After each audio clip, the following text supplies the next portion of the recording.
wabarakatuh. Perkenalkan, kami mahasiswa dari Prodi Manajemen Universitas Pamulang. Kami dari kelompok 7. Saya Siti Almaida. Saya Marisa. Saya Ferdian. Saya Melvian. Ingin mempresentasikan tugas kelompok mata kuliah Teori Ekonomi Mikro, yaitu Pasar Oligopoli, dengan dosen pengampu Bapak Jamaluddin, Sarjana Ekonomi Islam, Master Ekonomi Development. Selamat menyaksikan.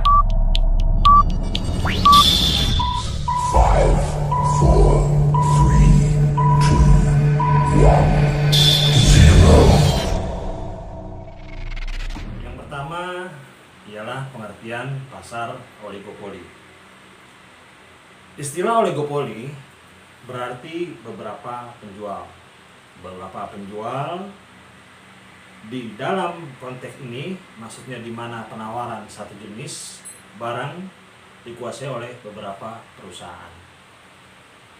Beberapa perusahaan dapat berarti paling sedikit 2 dan paling banyak 10 sampai 15 perusahaan.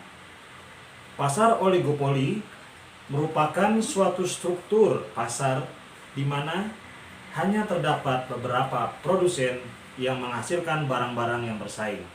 Jika pasar oligopoli hanya terdiri dari 2 perusahaan saja, maka disebut duopoli. Dalam oligopoli, setiap perusahaan memposisikan dirinya sendiri sebagai bagian yang terkait dengan permainan pasar, di mana keuntungan yang mereka dapatkan tergantung pada tindak tanduk pesaing mereka. Sehingga semua usaha, promosi, iklan, pengenalan, produk baru, perubahan harga, dan sebagainya dapat dilakukan dengan tujuan menjauhkan konsumen dari pesaing mereka. Praktek oligopoli umumnya dilakukan sebagai salah satu upaya untuk menahan perusahaan-perusahaan potensial untuk masuk ke dalam pasar. Perusahaan-perusahaan melakukan oligopoli sebagai salah satu usaha untuk menikmati laba normal di bawah tingkat maksimum dengan menetapkan harga jual terbatas sehingga menyebabkan kompetisi harga di antara pelaku usaha yang melakukan oligopoli menjadi tidak ada. Baik, yang kedua, karakteristik pasar oligopoli. Dari pengertian yang dikemukakan sebelumnya, dapat dilihat karakter dari pasar oligopoli yaitu sebagai berikut. 1. Hanya sedikit perusahaan dalam industri atau disebut juga few number of firms.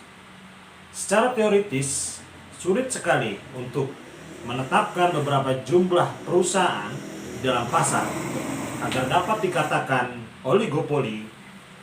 Namun, untuk dasar analisis biasanya jumlah perusahaan diasumsikan kurang dari 10. Dalam kasus tertentu hanya terdapat 2 perusahaan duopoli. Kekuatan perusahaan dalam industri dapat diukur dengan menghitung rasio konsentrasi. Rasio konsentrasi menghitung berapa persen output dalam pasar oligopoli dikuasai oleh perusahaan-perusahaan yang dominan. Bisa dikatakan 4 sampai dengan 8 perusahaan. Jika rasio konsentrasi 4 semakin bersaing sempurna, pasar suatu industri dinyatakan berstruktur oligopoli apabila CR4 melebihi 40%. Dapat juga diukur 8 perusahaan atau disebut juga CR8 atau jumlah yang lainnya. Jika CR8 berarti 80% penjualan output dalam industri dikuasai oleh 8 perusahaan terbesar. Yang kedua, produk homogen atau diferensiasi.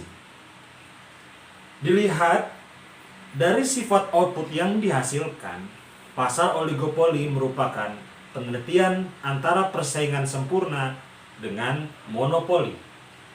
Perbedaan sifat output yang dihasilkan akan mempengaruhi perilaku perusahaan dalam mencapai kondisi optimal atau juga laba maksimum. Jika dalam pasar persaingan sempurna, perusahaan mengatur jumlah output atau output strategi untuk meningkatkan laba. Dalam pasar monopoli, hanya satu perusahaan yang mampu mengendalikan harga dan output. Maka dalam pasar oligopoli, bentuk persaingan antar perusahaan adalah persaingan harga, atau disebut juga dengan pricing strategy, dan non-harga non-pricing strategy. Contoh pasar oligopoli yang menghasilkan produk diferensiasi adalah industri mobil, yaitu industri rokok, film kamera. Sedangkan menghasilkan produk homogen adalah industri baja, pipa, paralon, seng, dan kertas, dan masih banyak lagi. Penggolongan ini mempunyai arti penting dalam menganalisis pasar yang oligopolistik. Semakin besar tingkat diferensiasinya, perusahaan makin tidak tergantung pada kegiatan perusahaan-perusahaan lainnya. Berarti oligopoli dengan produk diferensiasi dapat lebih mudah memprediksi reaksi-reaksi dari perusahaan-perusahaan lawan. Di luar unsur modal, rintangan untuk masuk ke dalam industri oligopoli yang menghasilkan produk homogen lebih sedikit. Karena pada industri oligopoli dengan produk diferensiasi sangat berkaitan dengan loyalitas konsumen terhadap produk merek tertentu.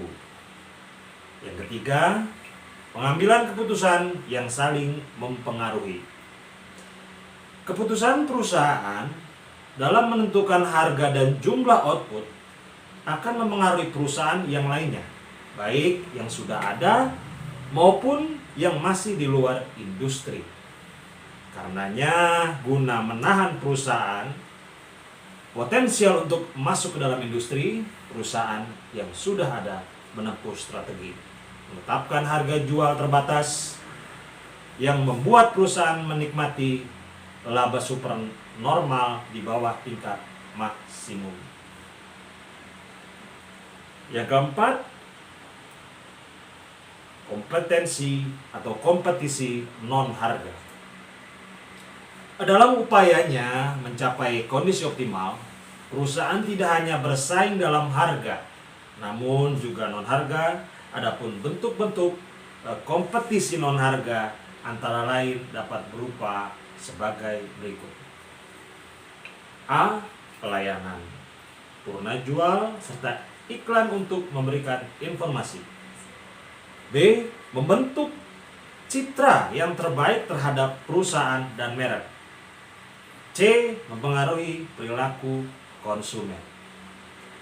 Keputusan investasi yang akurat diperlukan agar perusahaan dapat berjalan dengan tingkat efisiensi yang sangat tinggi. Tidak tertutup kemungkinan perusahaan melakukan kegiatan intelijen industri untuk memperoleh informasi. Dalam memperoleh informasi, keadaan, kekuatan, dan kelemahan pesaing nyata maupun potensial, informasi-informasi ini sangat penting agar perusahaan dapat memprediksi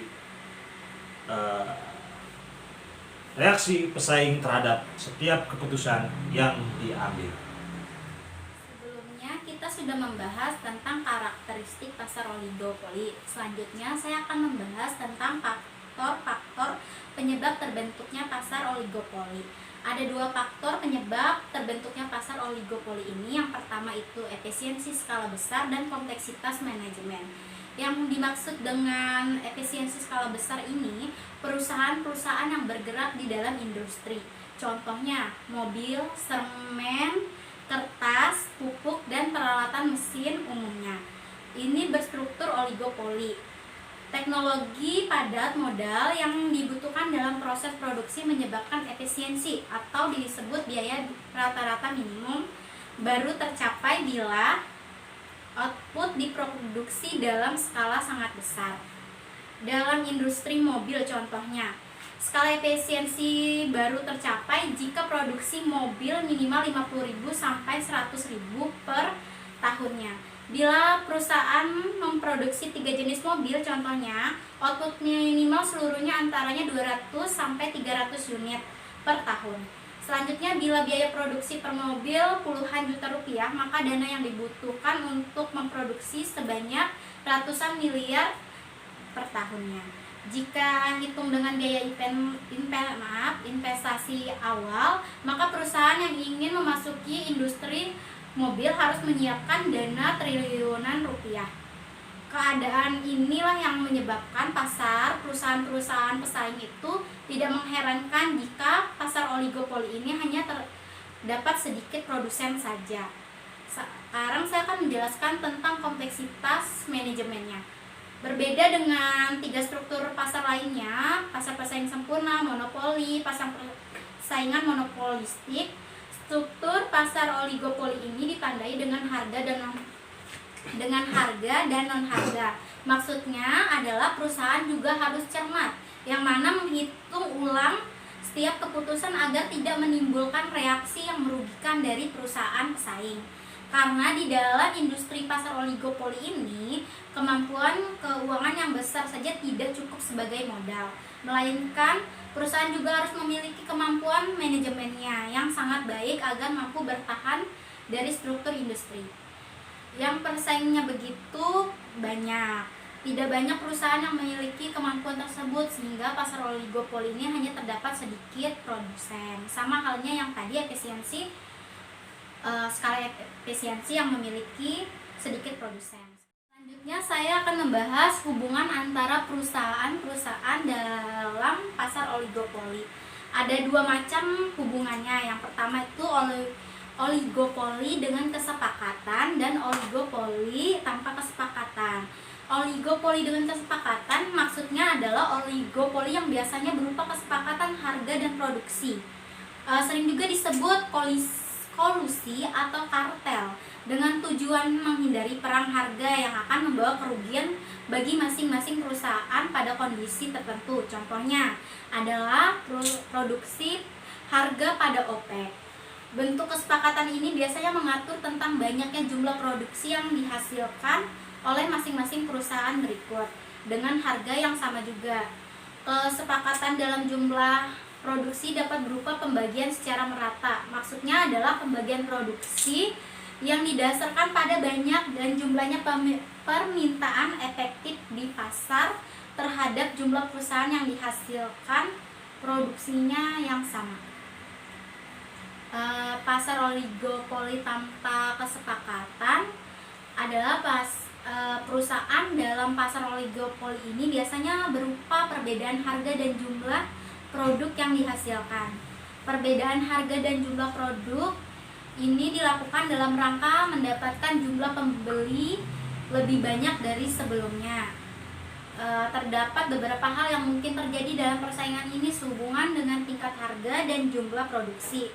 Saya akan sebutkan yaitu sebagai berikut. Yang pertama, bila terdapat satu perusahaan yang mencoba memperbanyak jumlah produksi agar harga jual produknya relatif lebih murah dibanding dengan pesaingnya. Misalnya, langkah ini akan dilakukan oleh pesaing dengan menurunkan harga jual produknya. Yang kedua, bila satu perusahaan mulai menurunkan harga jual produknya tanpa menambah jumlah produksinya dengan maksud untuk menguasai pangsa pasar, maka langkah yang akan dilakukan oleh perusahaan lain baik dengan cara menurunkan harganya semata atau menurunkan harga dengan cara menjual lebih banyak produknya di pasar. Yang ketiga, bila satu perusahaan menaikkan harga jual produknya, maka langkah yang dilakukan pada penurunan harga ataupun dengan cara mengurangi jumlah produksinya, maka perusahaan lain relatif tidak akan mengikutinya. Selanjutnya akan dilanjutkan oleh rekan saya. Berikut ini akan disampaikan beberapa model oligopoli yang dikembangkan oleh para ekonom. Pertama, model permintaan yang patah. Model ini dikembangkan oleh PM Sweezy tahun 1939. Sweezy beranggapan bahwa kalau ada produsen dalam pasar oligopoli yang berusaha menaikkan harga, maka ia akan kehilangan langganan karena tidak ada produsen. Tangannya main. Namun sebaliknya, produsen dalam pasar oligopoli tidak akan memperluas pasar dengan menurunkan harga sebab para pesaing akan menurunkan harga dengan tingkat yang lebih rendah lagi. Yang kedua, model Carnot. Model Carnot yang disebut juga duopoli dikembangkan oleh Augustin Carnot, seorang ahli ekonomi kebangsaan Prancis tahun 1838. Asumsi utama dari model ini adalah bahwa jika perusahaan telah menentukan tingkat produksinya, akan perusahaan tersebut tidak akan mengubahnya. Atas dasar asumsi inilah perusahaan pesaingnya akan menentukan tingkat produksinya. Yang ketiga, model Stackelberg. Dalam model Stackelberg ini diasumsikan bahwa di pasar terdapat dua perusahaan. Satu bertindak sebagai pemimpin dan satu perusahaan berlaku sebagai pengikut. Model perusahaan dominan. Itu untuk yang keempat. Selanjutnya saya akan menjelaskan tentang jenis-jenis pasar oligopoli. Yang pertama, pasar oligopoli murni. Jenis ini merupakan praktek oligopoli di mana barang yang diperdagangkan merupakan barang yang bersifat identik. Misalnya, pada produk air mineral. Yang kedua, pasar oligopoli dengan pembedaan. Pasar ini merupakan suatu bentuk praktek oligopoli di mana barang yang diperdagangkan dapat dibedakan. Misalnya seperti motor yang dikuasai oleh beberapa merek-merek terkenal seperti Honda, Yamaha, dan lain Teman sebagainya. saya meneruskan pembahasan tentang teman saya tadi. Nah, dari kelebihan dan kekurangan pasar oligopoli, tentu saja pasar oligopoli memiliki kelebihan dan kekurangan. Kelebihan dari pasar oligopoli adalah mendorong perkembangan teknologi dan inovasi. Struktur pasar ini yang paling memberikan dorongan terbesar dalam mengembangkan teknologi dan inovasi. Hal ini dikarenakan perusahaan mendapatkan untung yang lebih besar dari normal dan menekankan persaingan, di mana sangat membahayakan kedudukan perusahaan dalam industri. Keuntungan yang lebih disebabkan perusahaan baru sulit untuk memasukkan pasar ini, sehingga keuntungan lebih normal berlangsung dalam jangka panjang, dan perusahaan ini memiliki dana yang cukup untuk kepentingan melakukan riset dalam mengembangkan teknologi beserta melakukan inovasi. Selain itu, melakukan pengembangan teknologi dalam melakukan persaingan dalam pasar ini sebab perusahaan tidak mungkin melakukan persaingan dalam harga. Terdapat sedikit penjualan karena dibutuhkan biaya investasi yang besar. Jumlah penjualan yang sedikit membuat penjualan dapat mengendalikan harga dalam tingkat tertentu. Dan bila dapat terjadi perang harga, konsumen akan. Adapun kekurangan, saya akan membahas tentang hambatan dalam persaingan oligopoli. Biasanya perusahaan yang bermain dalam persaingan oligopoli adalah perusahaan yang telah mapan, baik dari segi pengalaman, modal sumber daya, serta teknologi. Oleh karena itu, untuk persaingan oligopoli agaknya sukar bagi perusahaan baru untuk memasuki, terutama pada persaingan yang di dalamnya terdapat kesepakatan atau kartel. Adapun hambatan-hambatan itu diantara adalah sebagai berikut. Yang pertama adalah skala ekonomis. Perusahaan yang telah lama produksi dan beroperasi relatif terlebih memiliki kesempatan untuk menikmati skala ekonomi, karena untuk memperbesar produksinya, perusahaan tersebut cukup menambahkan dari produksi yang sudah ada, sehingga sangat memungkinkan untuk menurunkan biaya produksi dan relatif akan mampu menjual produksinya dengan harga yang relatif lebih murah bila dibandingkan para pendatang baru. Yang kedua, ongkos produksi yang berbeda. Perusahaan bisa menurunkan biaya produksi dengan membuka kapasitas produksi baru daripada tetap menggunakan kapasitas yang lama dan seterusnya. Sementara bagi perusahaan baru hal itu dilakukan karena harus mengeluarkan segala macam biaya yang tidak disertai dengan produksinya. Langsung misalnya biaya pendidikan karyawan dan karyawan agar memiliki terampilan. Yang ketiga, keistimewaan hasil produksi. Bagi perusahaan yang telah lama berdiri dan sama lamanya dengan produk yang dihasilkan menyebabkan produk tersebut menjadi dikenal oleh masyarakat dan menciptakan konsumen dan loyal pada produksinya. Selain itu berhubungan dengan tingkat kerumitan produksi yang dihasilkan membuat perusahaan baru haruslah dengan cermat dan hati mempelajari sehingga membuat waktu yang lama. Sementara bagi perusahaan yang lama, hal tersebut adalah hal biasa.